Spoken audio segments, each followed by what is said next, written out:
Buenas noches. ¿Cómo se sienten ustedes? ¿Bien? Que el Señor les bendiga ricamente. Vamos a abrir nuestras Biblias en la primera carta de Juan, hermanos. Primera carta de Juan.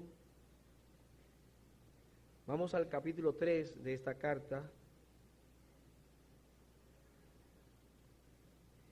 Y vamos a leer versículos 10 hasta el 18. Primera de Juan, capítulo 3, verso 10 hasta el 18.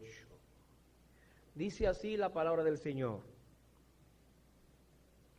En esto se manifiestan los hijos de Dios y los hijos del diablo. Todo aquel que no hace justicia y que no ama a su hermano no es de Dios. Porque este es el mensaje que habéis oído desde el principio, que nos amemos unos a otros. No como Caín, que era del maligno y mató a su hermano. ¿Y por qué causa le mató? Porque sus obras eran malas. Sabéis que ningún homicida tiene vida eterna permanente en él. En esto hemos conocido el amor, en que Él puso su vida por nosotros. También nosotros debemos poner nuestras vidas por los hermanos.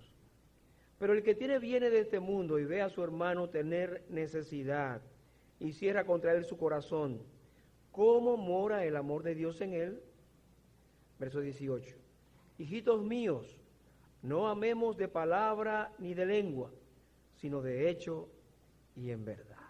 Y les invito a leer este último verso juntos a la cuenta de 3. 1, 2 y 3.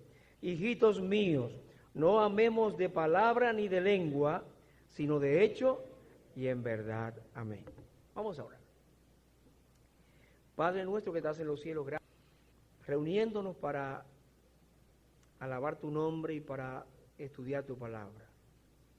Concédenos, Señor, abrirla, compartirla, guardarla, para agradarte a ti, para honrarte y para ser de bendición para otros, Señor. Tú has escuchado las necesidades que tenemos, que son muchas. La ponemos en tu mano, a cada enfermo, a cada necesitado, y sobre todo nuestros corazones, para que sean redargüidos y sean alimentados por tu palabra, Señor. Lo pedimos por Cristo Jesús. Amén. Bien, mis hermanos, y algún amigo que esté con nosotros aquí esta noche, bienvenido. Vamos a continuar estudiando esta primera carta de Juan. Estamos en el capítulo 3 y hemos leído versículos 10 hasta el 18. Vamos a ver algunas partes de esto, porque ya hemos estado hablando anteriormente sobre esa misma porción. Ya hemos visto nosotros que el apóstol Juan en su carta hace una diferencia entre los hijos de Dios y los hijos del diablo. Y cuando uno lee o cuando oye esta palabra, hijos del diablo, suena fuerte, ¿verdad? Pero es la verdad, es lo que dice la Biblia. Los hijos de Dios y los hijos del diablo. Y son diferentes. Como dice aquí el versículo número 10, en esto se manifiestan los hijos de Dios y los hijos del diablo. Todo aquel que no hace justicia y que no ama a su hermano no es de Dios. Entonces, los hijos de Dios viven justamente, aman al hermano. Los del diablo no, son injustos y odian a las personas. Son dos características que distinguen a los hijos de Dios y a los hijos del diablo. Son evidencias que nos dicen a nosotros quién es del Señor y quién no es del Señor. Y son dos evidencias que nosotros debemos buscar en nosotros mismos. Mirarnos en la palabra y saber si estamos actuando con las evidencias del amor y la justicia de Dios. Cuando hablamos la vez anterior, en el estudio anterior, nos referimos principalmente al tema de la justicia y de la injusticia. Ustedes recuerdan, hablábamos de que la justicia está en el carácter de Dios. y que nosotros como creyentes debemos ser justos. Se nos demanda que actuemos con justicia. Y para ser prácticos, la Biblia nos presenta a nosotros situaciones de la vida cotidiana para que pensemos en esto y para que no nos equivoquemos cuando nos habla de justicia. Porque a veces tenemos nuestros propios conceptos. Pero la Biblia habla claramente acerca de esto.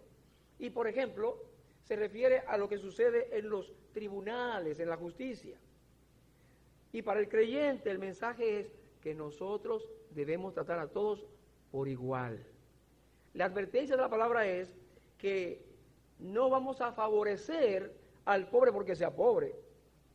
Yo les decía, es muy común que digamos, ese pobre hombre, esa pobre mujer, y favorecerlo porque es pobre. No. O complacer al justo, al rico, porque tiene mucho dinero. No. Debemos ser justos, actuar con justicia con nuestro prójimo. De modo que así debemos ser. También mencionamos brevemente lo que pasa con los negocios y con las leyes. Por ejemplo, la palabra nos advierte a nosotros que cuando usamos pesas, para pesar los alimentos, lo que vendemos, deben ser pesas equilibradas, no como algunos comerciantes hacen, que las alteran para beneficiarse. Un cristiano no debe hacer eso. Nosotros debemos actuar correctamente como hijos de Dios.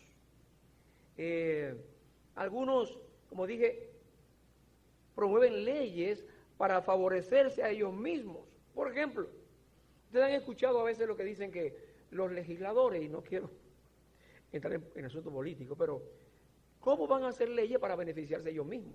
¿Cómo a veces hay gente en instituciones que tienen cierto poder y se aumentan los sueldos ellos mismos? Determinan cosas para favorecerse a ellos mismos. Solamente por el interés. Eso no es justicia, eso es incorrecto. Inclusive mencionábamos que la palabra nos advierte que podemos ser religiosos y a la vez injustos. Y nos referimos a que el Señor llama a los escribas y fariseos hipócritas porque ellos pagaban los impuestos, ellos cumplían con su religiosidad, pero el Señor mismo dice que se olvidaban, descuidaban lo más importante de la ley. ¿Qué era lo más importante? ¿Qué es lo más importante? La justicia, la misericordia y la fidelidad. Entonces así no. Delante de Dios eso no debe ser. Y es lo que debe importarnos a nosotros, seguidores del Señor. Ahora concluimos esa parte advirtiendo o considerando, reflexionando de que nosotros los seres humanos, todos, somos injustos por naturaleza. Esa naturaleza pecadora nos hace ser injustos muchas veces. Y mencionamos algunas situaciones. Aún siendo creyentes, somos tentados a actuar injustamente. Por lo tanto, es importante que en oración, con el conocimiento de la palabra que debemos tener, pidamos al Señor que nos ayude a ser justos como Él quiere que seamos justos. Recordemos que el amor no se goza de la injusticia, sino de la verdad. El amor no se goza de la injusticia. Así que vamos a ver esta noche. Esta noche vamos a la otra parte. Vamos a hablar un poco acerca del amor entre los hermanos, del deber de un creyente de amar a su hermano. No es la primera vez que Juan trata este tema. Recordemos que a Juan se le llama el apóstol del amor, el escritor del amor, porque encontramos desde el Evangelio y en sus cartas que se refiere muchas veces al amor, ¿verdad? Bien. Ahora, en esta carta, Juan nos está diciendo que un hijo de Dios se conoce por lo que se ve en su vida práctica. Yo puedo ser muy elocuente y muy cariñoso. Conocemos personas así. Ay, usted lo compra por lo que venden, con las palabras y con algunas actitudes que tienen. Pero cuando llegue el momento, entonces usted va a descubrir que eso no es real. Pero la Biblia nos dice a nosotros que si amamos, eso se demuestra. Y un hijo de Dios debe mostrar su amor hacia los hermanos. Hay lo que se conoce como afecto natural.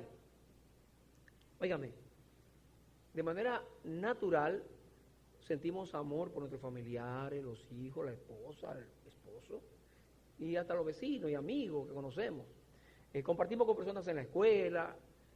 Entonces hay un lazo que se crea de amistad, de cariño y todo eso, afecto natural. Pero no olvidemos que la Biblia advierte, en palabras del apóstol Pablo a Timoteo, que en los últimos tiempos, en los tiempos peligrosos, habrá hombres sin afecto natural. Ni siquiera eso. Ese cariño natural que debe mostrarse, eso está desapareciendo. Yo no sé si ustedes recuerdan, sí, tienen que acordarse, porque ¿quién no? Hace algunos meses atrás, nuestro país se estremeció con la noticia de que un ministro muy conocido de aquí, de este país, en el gobierno, lo mató un amigo que era como un hermano por asuntos personales, que todavía no se ha aclarado nada de eso, pero pasó. Y lo que sí se dice es que era una persona de tanta confianza que aunque llegó a su despacho con cierta actitud agresiva, él dijo, no, si ese es mi hermano, déjalo pasar. Y la seguridad, todo el mundo se quedó por allá. Y el hombre lo mató. Entonces, ese afecto natural va desapareciendo. Ahora, usted y yo como creyentes, en este mundo de injusticia y de donde se aborrece a la gente, donde se pierden los valores, que se habla tanto de esto, somos llamados a amar al hermano.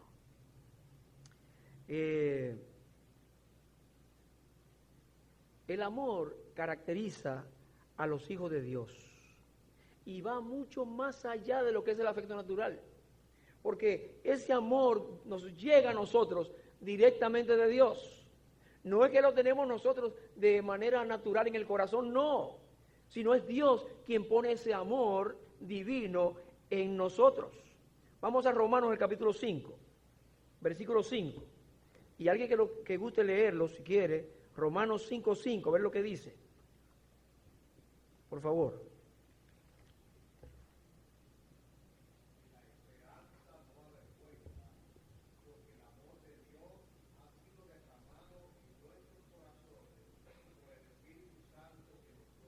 Ajá, ahí está. ¿Cómo nos llega a nosotros el amor?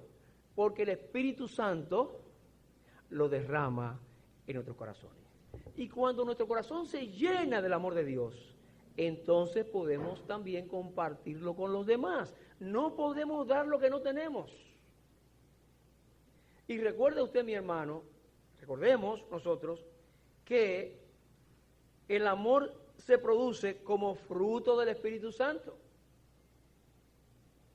En Gálatas, y usted conoce la porción muy bien, se habla del fruto del Espíritu. Y lo primero que dice que el fruto del Espíritu es amor, por ahí comienza. Entonces, a veces pensamos, bueno, yo soy un poquito raro, yo no tengo esa empatía, yo soy así.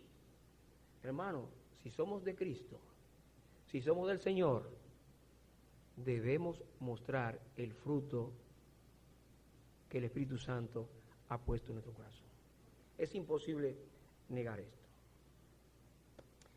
Ahora, ¿qué significa amar a los hermanos y qué implicaciones tiene esto? Vamos a ver lo que dice la palabra. Primera de Juan, capítulo 3, el verso 11. Fijémonos en lo que dice. Porque este es el mensaje que habéis oído desde el principio. ¿Cuál es ese mensaje, hermano? Vamos a ver. Que nos amemos unos a otros. Yo decía en la ocasión anterior que allá en la capilla antigua de madera había, ¿verdad?, en un lado que decía, amaos los unos a los otros. Precioso. Bueno, pues la palabra nos manda a amarnos los unos a los otros. En toda la Biblia encontramos la enseñanza de Dios para que amemos a la persona, es así. Pero en este caso, cuando Juan está hablando de manera particular de amar a los hermanos, al hermano. Bueno, si usted no tiene un corazón tan grande para amar a todo el mundo, debe saber, o debemos saber nosotros, que nos toca amar al hermano. Así que no hay excusa. En este caso, está hablando de amar al hermano, a los nacidos en la familia de Dios, igual que nosotros. Usted y yo decimos que somos creyentes, somos hijos de Dios, porque Él le dio potestad a todo aquel que cree de ser hijo de Dios. Bueno, pues aquel hermano también es de la familia de Dios. Y entonces debemos amarlo. Y es un mandamiento, hermano, que nos desafía a amar a los demás, así como Cristo nos amó a nosotros. Un verso que ya leímos anteriormente, en Juan capítulo 15, verso 12, dice, este es mi mandamiento, que os améis los unos a los otros, y debería estar presente siempre en nosotros, hermanos, esta palabra. Deberíamos tenerlo presente siempre. Porque parece que la característica de la vida moderna, de la vida actual, a veces nos hace olvidar ese deber de nosotros estar pendientes, amando, buscando a los demás. Algo que llama la atención aquí en esta carta de Juan es que Juan nos pone el ejemplo de Caín. Mire lo que dice aquí, para diferenciar, ¿no? Dice Juan, no como Caín, que era del maligno y mató a su hermano. ¿Y por qué causa le mató? Porque sus obras eran malas y las de su hermano justas. Inmediatamente él habla de que debemos amarnos los unos a los otros. Entonces nos presenta el caso de Caín y Abel. Caín actuó de manera diferente a lo que es el amor de Dios. Sino que Caín mató a su hermano Abel. ¿Qué amor hay en esto? No, es lo contrario. Y nos dice la razón de por qué lo mató. ¿Por qué causa le mató? Porque sus obras eran malas y las de su hermano eran justas. Caín era del diablo, del maligno, y sus obras lo manifestaban así. Y esa maldad que había en su corazón fue lo que lo llevó a matar a su hermano Abel. Caín no podía soportar que Abel fuera aprobado delante de Dios. Dios aprobó, estuvo de acuerdo con Abel, pero rechazó a Caín. ¿Por qué lo rechazó? Sus obras eran malas. Y hermanos, el pecador, el que es dominado por el diablo, siempre se va a oponer y se va a levantar contra el creyente. Es así. Por eso dice aquí en el verso 13, hermanos míos, no os extrañéis si el mundo os aborrece. En estos tiempos es muy común ver en las redes sociales, uno escucha en reuniones y charlas a los psicólogos hablar del problema de que la gente se siente rechazado, la discriminación, bueno, los creyentes todo el tiempo hemos sido rechazados. Sobre el caso del bullying y ciertas cosas que ahora están siempre en la noticia, de los muchachos, y usted ve que hasta se invierte mucho dinero, hay sumas económicas grandes para evitar este problema, que es un problema de verdad. Pero lo que dicen algunos es que el problema no está tanto en lo que dicen o lo que hacen con el muchacho o la muchacha, sino el problema que tiene ese muchacho o esa muchacha que no tiene la fortaleza para resistir que se rían de él o que se burlen de él. Y algunos que se quitan la vida o que van luego armados y atacan al grupo y matan, cosas así. Los que tenemos cierta edad sabemos que el bullying ha existido toda la vida. Y a uno le ponían una cosita aquí en el hombro y le decían, mira, esa es fulana de tal, y si te la dejas quitar de ahí, entonces se la tomaban por ahí y nos fajábamos y peleábamos. Y después éramos amigos otra vez. Y nos voceábamos y decíamos cosas. O sea, no estoy de acuerdo con que se burlen, que hagan discriminación. No. Pero hay un problema que va mucho más allá que esa actuación. Eso lo creo yo. Ahora, mis hermanos, el cristiano nunca será aceptado por el mundo. No estoy diciendo que esto esté generalizado, porque trabajamos con personas inconversas, vivimos en un barrio con gente pero usted sabe que cuando se trata de decisiones y asuntos y cuestionamientos, el impío rechaza al creyente. Si usted trata de vivir su vida cristiana, va a encontrar de frente al que no es del Señor. Dice el hermano Thomas Constable, comentando sobre esto, que los cristianos son para el mundo lo que Abel fue para Caín. De manera que no deberíamos sorprendernos si el mundo nos odia. Y John MacArthur, el hermano John MacArthur dice, en lugar de horrorizarse por la oposición del mundo, los creyentes en realidad deberían esperarla.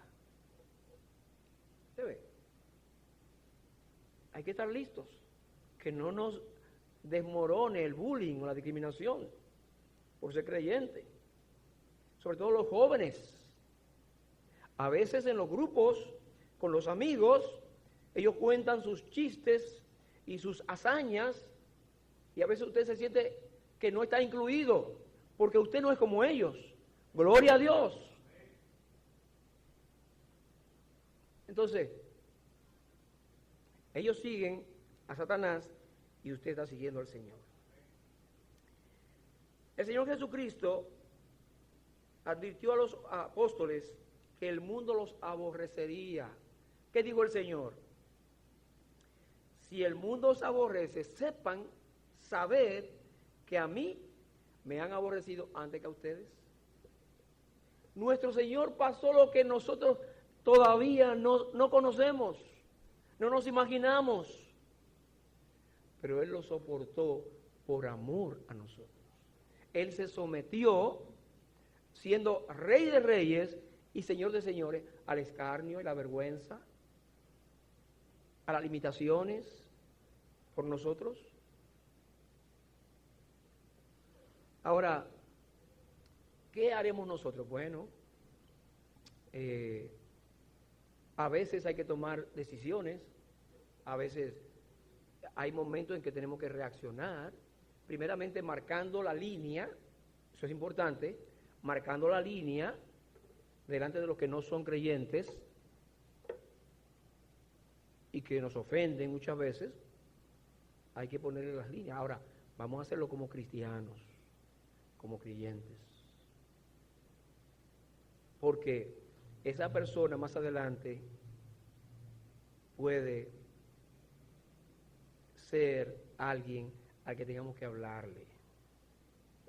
Esta misma tarde ahorita, cuando salía del trabajo, me encontré con una situación. Ustedes saben cómo es el tránsito aquí, el lío que hay con esto y el desorden en esa avenida Manuel Trabajo. Pero eso es lo que tenemos. Entonces yo iba en el tráfico, en el movimiento y, bueno, frente al hospital, ahí. En un momento vamos a cruzar, que estábamos de este lado, semáforo y eso, y veo que pasa una señora con una motocicleta y boceándome muchísimas cosas. Y me calenté un poquito, me sentí un poquito incómodo. ¿Por qué? Porque yo no tenía razón. Pero dije, no, cuidado, porque si me sale el hombre, y yo digo alguna palabra o digo algo, tranquilo.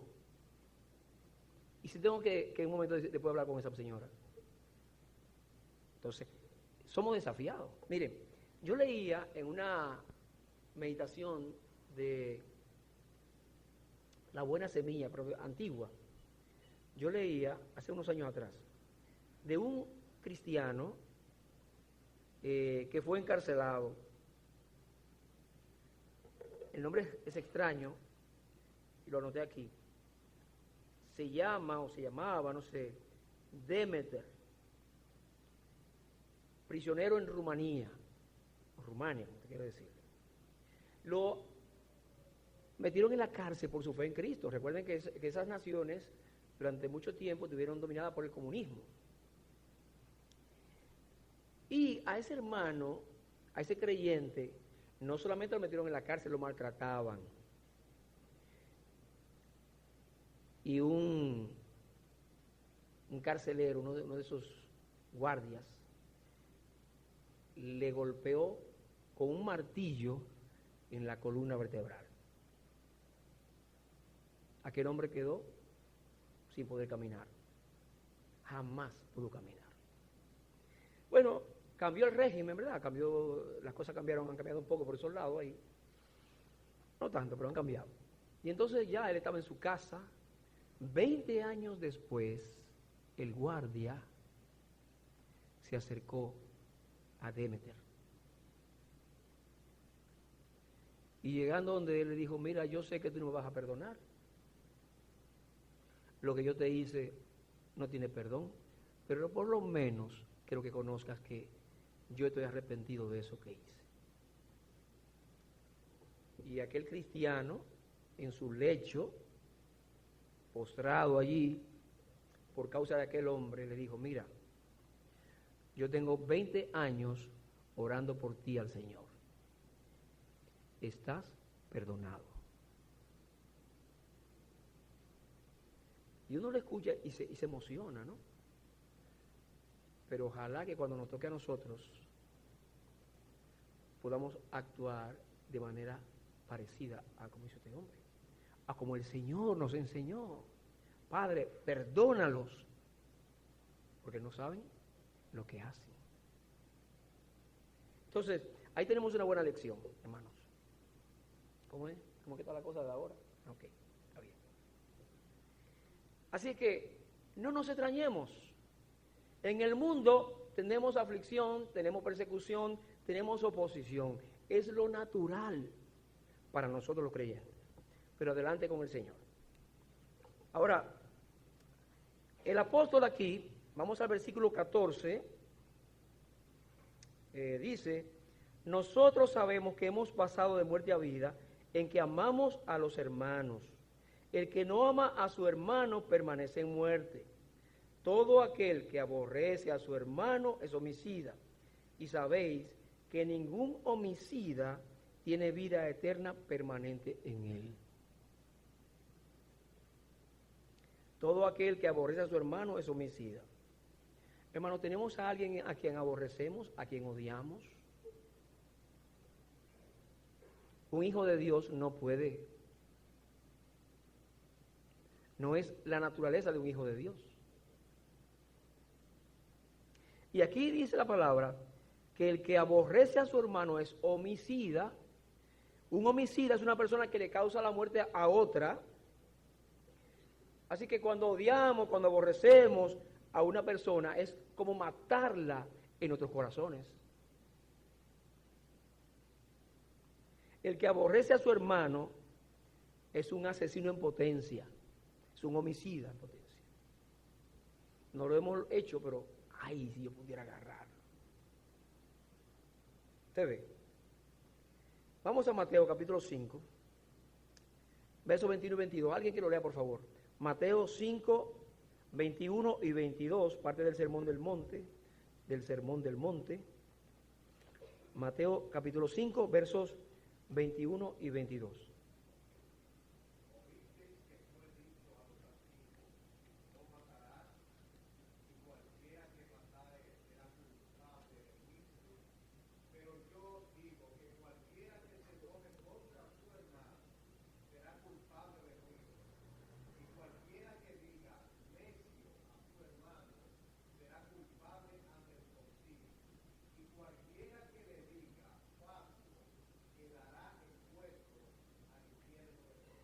Gracias, Francis. ¿Qué está diciendo el Señor? Que nosotros, cuando hablamos, expresamos lo que hay en el corazón. Así es. De la abundancia del corazón habla la boca. Entonces, si nosotros maltratamos con palabras, insultamos, si mostramos aborrecimiento, ¿estamos mal delante de Dios? No debe ser. No solamente matar en el sentido de que usted ejecute el hecho, sino la actitud, las palabras, lo que hacemos con los demás. Y dice aquí, como ya leímos, que ningún homicida tiene vida eterna permanente en él. Lo que está diciendo el apóstol aquí es, con palabras sencillas pero contundentes, que una persona que odia a otros no tiene la vida de Dios. Si estamos viviendo con odio, debemos revisarnos. Porque un creyente, un hijo de Dios, no puede vivir de esa manera. Una persona que vive de esa manera está muerto espiritualmente, no ha nacido de nuevo. Y eso lo dice la Biblia, eso lo dice la palabra de Dios. Ahora, hay situaciones que se dan a veces en la vida de una iglesia, de una familia cristiana y de hermanos. No estamos diciendo, y me voy a referir específicamente a lo que dice el hermano MacArthur en un comentario. Dice él, no significa que un creyente no pueda cometer un crimen. A veces pasa, lamentablemente a veces pasa.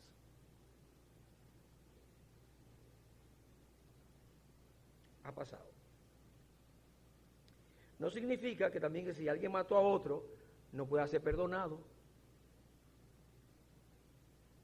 Significa que aquellos que se caracterizan por actitudes de odio y con regularidad albergan ideas asesinas, evidencian que tienen un corazón no regenerado y que a menos que se arrepientan, perecerán eternamente. Siempre hay la oportunidad de arrepentirse. Como dije al principio, si tenemos aquí algún amigo, alguno que no es creyente, debe saber que siempre, hasta ahora, tiene la oportunidad de arrepentirse, de venir al Señor, de entregarle su corazón, de pedirle perdón por sus pecados, sabiendo que Él recibe a aquel que se arrepiente y viene a Él. Ahora, el que odia y que es homicida, que es hijo del diablo, es como su padre. Ustedes recuerdan que hablamos sobre esto de que la gente dice, todos somos hijos de Dios. Y usamos la palabra donde el Señor les dice, ustedes tienen un padre, ¿sí? ¿Quién es? El diablo.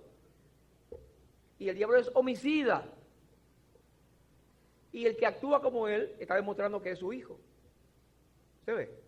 Entonces, cuidado con todo esto. Y qué interesante y qué bueno es que esa porción que estamos estudiando no termina con todo, nada más en esta parte, sino que agrega algo muy importante. Dice el verso 16 lo siguiente: en esto hemos conocido el amor, en que Él, aquí, ¿quién es Él ahí? El Señor Jesucristo. En esto hemos conocido el amor, en que Él puso su vida por nosotros. También nosotros debemos poner nuestras vidas por los hermanos. Mire usted. Qué hermoso es. Usted y yo conocimos inicialmente al Señor, pero estamos conociéndolo todos los días. Estamos creciendo en el conocimiento de su palabra y de su persona por la comunión que tenemos con Él. Ahora, hemos conocido el amor. El Señor puso su vida por nosotros. Hermano, por ti y por mí, el Señor se entregó en la cruz del Calvario. Por todo pecador.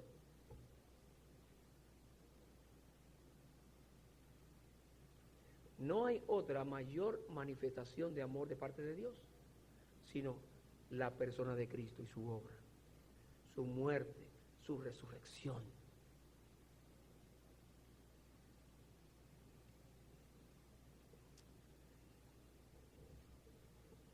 El Señor dijo, también está en Juan, capítulo 15, que nadie tiene mayor amor que este, que uno ponga su vida por sus amigos.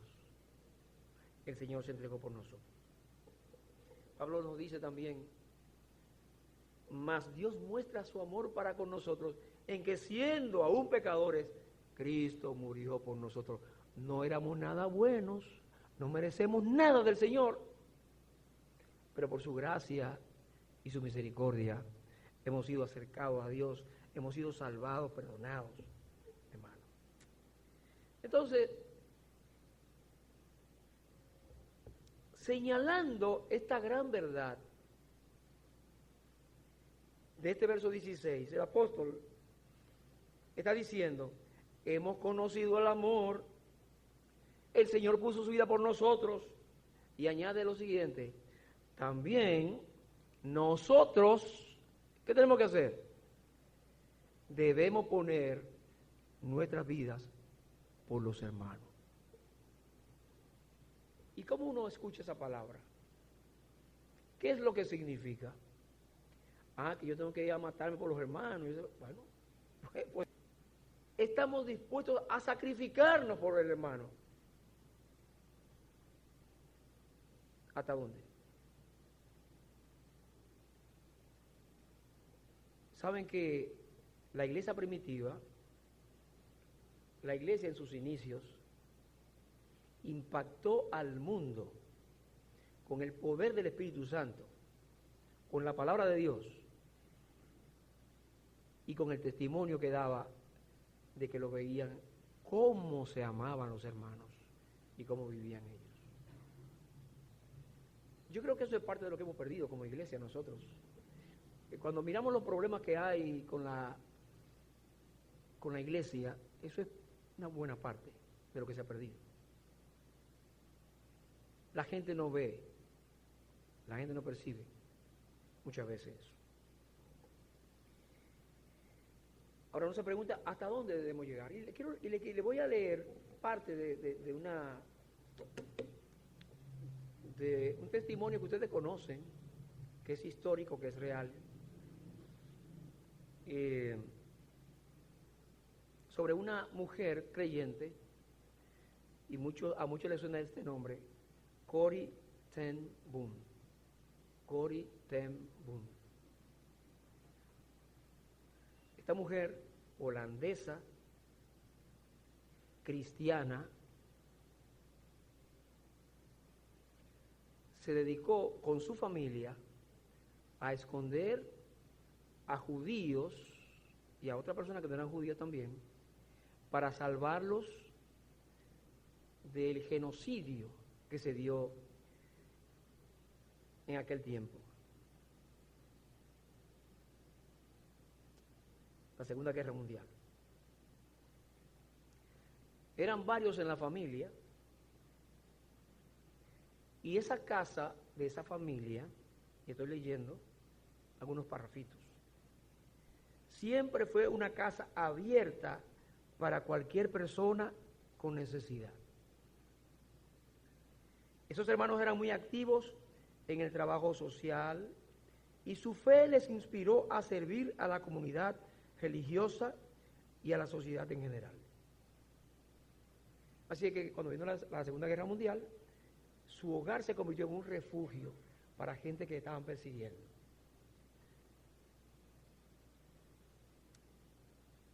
Pero a ellos los delataron, los traicionaron. Y le dijeron a la Gestapo, que era la policía nazi, lo que estaba pasando. De modo que en un momento, un día, llegaron a la casa y entonces allanaron la casa, buscaron todo esto y a ellos lo llevaron prisioneros. Pero cuenta la historia que habían 6 personas que tenían ellos allí escondidos que no los encontraron, porque había un escondite disimulado y no los hallaron. Algunos de ellos sobrevivieron a la guerra incluso. Al padre de Corrie ten Boom le preguntaron lo siguiente. Le preguntaron si él sabía que podía morir por ayudar a los judíos. Fíjense que estamos hablando de que debemos poner nuestra vida por los hermanos. Y entonces cuando le preguntaron a él respondió, sería un honor dar mi vida por el pueblo de Dios. Sería un honor dar mi vida por el pueblo de Dios. Fueron encarcelados, allí el padre murió, bueno, la hermana murió, ella sobrevivió. Y por muchos años viajó por el mundo hablando de reconciliación y de amor y predicando el mensaje del Evangelio, porque era una creyente verdadera.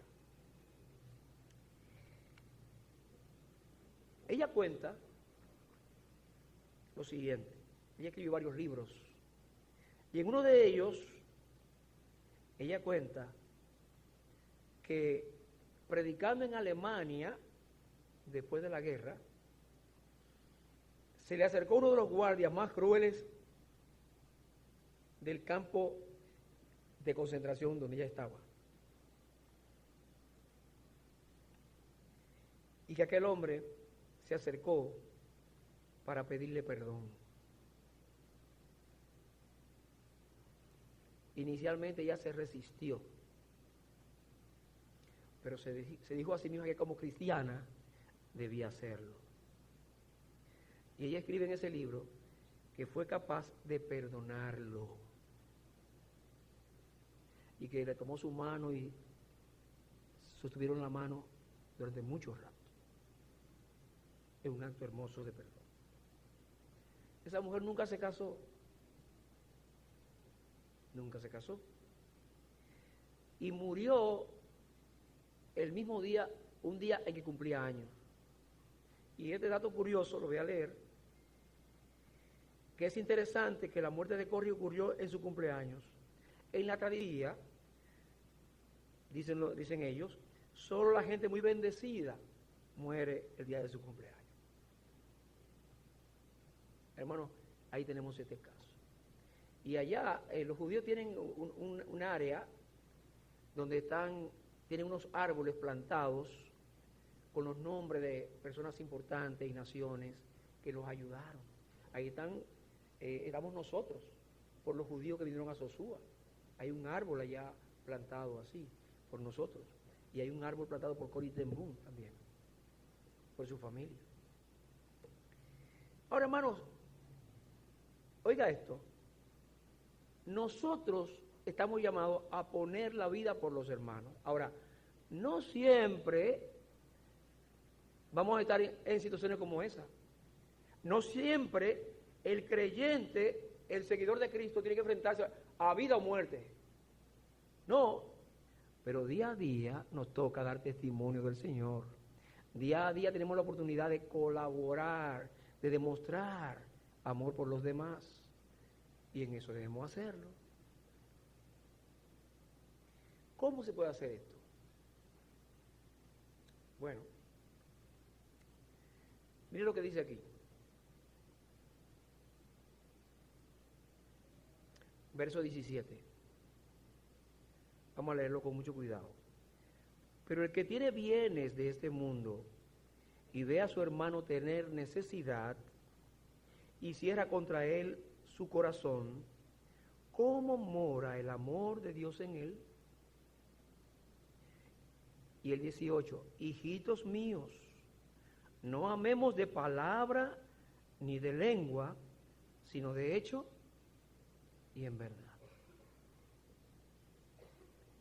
Nosotros no estamos en guerra, en una guerra como la que vivió esa señora. No estamos siendo amenazados de que si visitamos a alguien nos van a matar. Es lo más probable que no esté pasando. Ahora, la palabra de Dios es tan sabia que nos desafía, en este caso, Juan, en su escrito, nos está desafiando con algo que sí podemos hacer. Si hay alguien que necesita y tú puedes darlo, ayudarlo, ¿vas a cerrar tu corazón?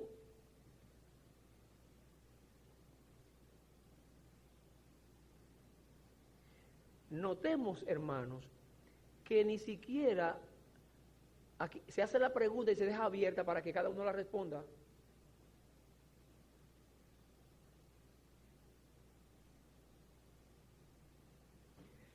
Y no pensemos en los que tienen más dinero, quizá, o mejor posición. No necesariamente. A veces yo puedo ayudar con lo que tengo, con lo que soy, con lo que el Señor me ha dado y debo hacerlo. Esto es para todos. Hay personas que, sobre todo en la familia pasa eso, le dicen a la mamá, ay mami, cuando yo pueda, yo sea rico, yo te voy a ayudar, te voy a conseguir tal cosa, y le hacen promesa. Pero no son capaces de darle lo mínimo que le corresponde darle a la mamá, o al papá, o al que lo necesita. ¿Qué ve? Entonces, aquí hay un desafío. No es hablar sencillamente, no es un asunto, delante de Dios no es amar de palabra ni de lengua, sino de hecho y en verdad. Y eso se muestra, eso se nota, eso se ve. En la iglesia y con los de afuera también. Y sobre todo el Señor. Por lo tanto, y termino aquí, mi hermano, aquí tenemos una pregunta a la que usted de manera personal y yo también de manera personal, nosotros de forma muy personal debemos dar respuesta delante del Señor y en lo profundo de nuestro corazón. Hay un desafío fuerte para nosotros, tanto como iglesia como personas cristianos en particular. Creo que terminamos, ¿verdad? Ahí concluimos esa parte. En la voluntad del Señor seguiremos tratando esta carta en una próxima ocasión, si el Señor quiere. Padre nuestro que estás en los cielos, muchas gracias. Gracias por tu palabra, gracias porque tú nos confrontas en ella y nos está diciendo que debemos amarnos los unos a los otros. Y nos ilustras y nos enseñas cómo debemos hacerlo. De modo que no tenemos excusa. Lo que sí te rogamos, Señor, es que nos des la gracia, que nos des el querer, el poder hacerlo, para agradarte a ti y para ser de bendición para otros hermanos y amigos. Mira, Señor, cualquiera que está escuchando, aquí presente, o a través de los medios que utilizamos para llegar a otros lugares, si no te conoce, toca su corazón, toca su vida, permítele entender que Jesucristo es la mayor demostración de amor tuya hacia este mundo y la única oportunidad de salvación. Bendícenos, llévanos con tu paz y con tu gracia. Por Jesucristo lo pedimos. Amén. Dios le bendiga, hermano.